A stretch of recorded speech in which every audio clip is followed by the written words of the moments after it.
Hey everybody, thank you so much for checking the channel out today. My name is Agabus. This is your financial education channel. We're over here today on the internet to discuss the Federal Reserve increasing interest rates. And today the Fed is meeting to discuss if they're going to raise, lower, or hold steady the interest. Now we're over at the CME Watch Group, who does a pretty good job taking a look at interest rates and what some expectations are. Today, the Fed meeting, it's a 99.3% chance that they'll hold rates steady. Current rate is between 5.25% and 5.5%. If you start to look, part is that they may continue to increase, and then hopefully they start to go down here as we get into the summer. Now, I think a lot of expectations with interest rates is that they are pretty high at the moment comparatively to a few years ago, and interest rates should start coming down because next year is a political season and because the economy may not.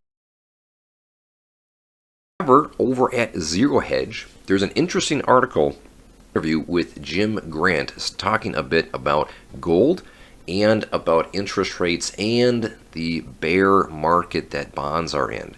I want to position this idea that interest rates, not only will they hopefully go down, but what would things be like if interest rates held higher for longer and continued to move up over time?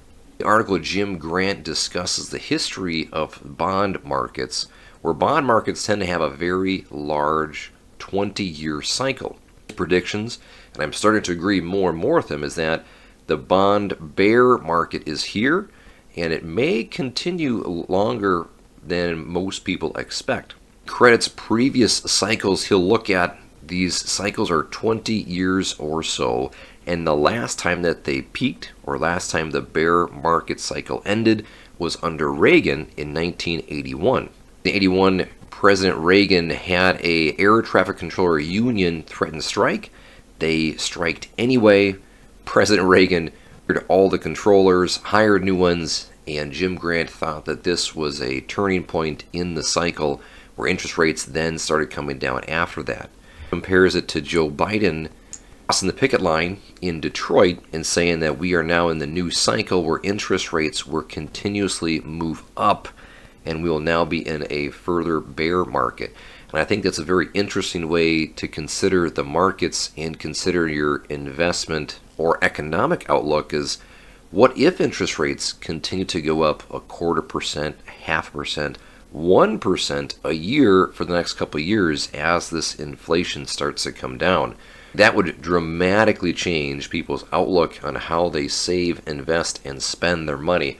I'm going to plant that seed that interest rates aren't always guaranteed to go down, but Jim Grant has said that interest rates may continue moving up and it may spark again a bear market. So just planting the seed.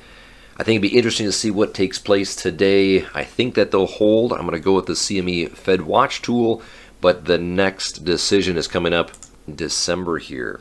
If it was helpful for you today. If it is, please hit the like button below. Subscribe if you want to see more content, and hit the bell notification if you want to hear more on what we are putting together. As always, make sure you stay inquisitive, ask a lot of questions, stay informed, do your own research, and stay subscribed for more. We will see you tomorrow.